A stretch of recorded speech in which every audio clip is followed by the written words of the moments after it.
தூணின் அழகும் தோகையின் நடனமும். வணக்கம் நண்பர்களே. நேற்றைய பாடல்ல நாம அயோத்தியோட மாளிகைகள் எப்படி விண்ணுலகையே மிஞ்சிற மாதிரி இருந்துச்சுன்னு பார்த்தோம் இல்லையா? சந்திரகாந்த கல்லு தரை, சந்தன தூண், பவள போதிகை, இந்திரநீலச் சுவர்னு கம்பர் வர்ணிக்கும் போதே நம்ம மனசு அங்கேயே போயிடுச்சு. இன்னைக்கு அந்த அற்புத மாளிகைகளோட தூண்கள் எப்படி இருந்துச்சுன்னு கம்பர் சொல்றாரு பாருங்க.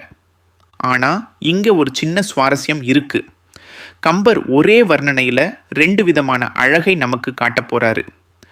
கவி சக்கரவர்த்தியோட சொல் விளையாட்டை ரசிக்க தயாரா? பாடகக்காலடி பதுமத்து ஒப்பன, சேடரை தழியின, செய்ய வாயின, நாடகத் தொழிலின, நடுவு துய்யன, ஆடகத் தோற்றத்த அளவு இலாதன. முதல்ல சொல்றாரு, பாடக காலடி பதுமத்து ஒப்பன. பாடக காலடி அப்படின்னா நுணுக்கமான வேலைப்பாடுகள் நிறைஞ்ச அந்த தூண்களோட அடிப்பாகம். அது எப்படி இருந்துச்சாம்? பதுமத்து ஒப்பன மலர்ந்த தாமரை பூ மாதிரி அவ்வளவு அழகா கலைநயத்தோட வடிவமைக்கப்பட்டு இருந்துச்சாம்.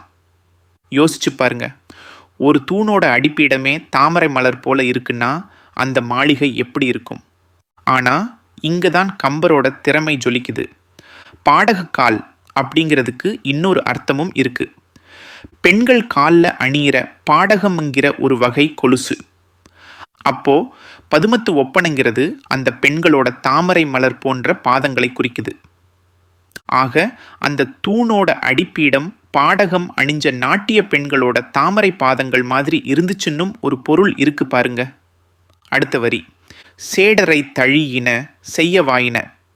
தூண்களுக்கு பொருள் சொல்லணும்னா அதோட அஸ்திவாரம் எவ்வளவு ஆழமா உறுதியா இருந்துச்சு தெரியுமா?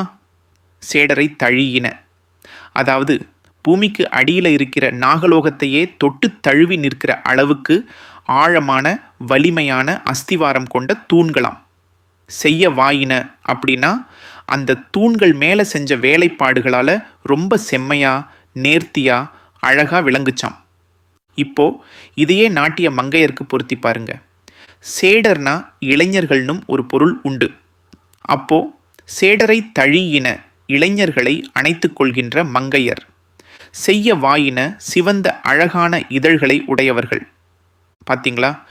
ஒரே சொற்கள் ஆனா 2 விதமான வர்ணனை. இதுக்கு பேர் தான் சிலேடை. 3வது வரி, நாடகத் தொழிலின, நடுவு துய்யன.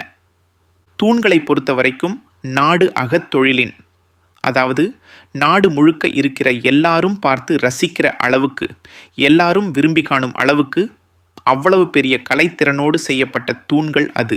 நடுவு துய்யன, அந்த தூண்களோட நடுப்பகுதியெல்லாம் எந்த களங்கமும் இல்லாம மிக தூய்மையா நேர்த்தியா இருந்துச்சாம்.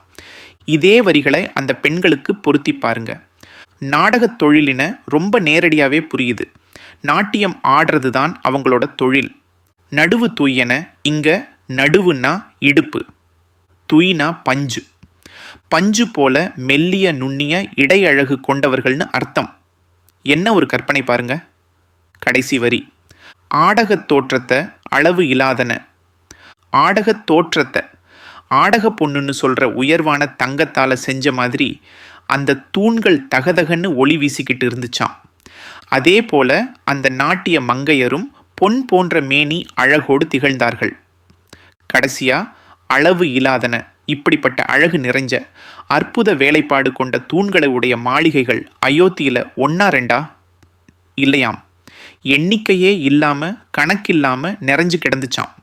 அதோட இந்த வர்ணனைக்குரிய அழகிய மங்கையரும் அங்கே அளவின்றி இருந்தார்கள்னும் ஒரு பொருள் கொள்ள முடியுது. ஆக ஒரு சாதாரண தூணை வர்ணிக்கும் போது கூட அதுல இவ்வளவு நுட்பமா ஒரு ஸ்லேடையை புகுத்தி கட்டிடக்கலையோட சேர்த்து மானுட அழகையும் ஒரே நேரத்தில் நம்ம மனசுல பதிய வைக்கிறாரு பாருங்க கம்பர். இதுதான் கவி சக்கரவர்த்தியோட தனி முத்திரை. வெறும் வர்ணனை இல்லை இது. இது ஒரு சொல் விளையாட்டு, ஒரு கலை நுட்பம். கேட்பதற்கே எவ்வளவு இன்பமா இருக்கு.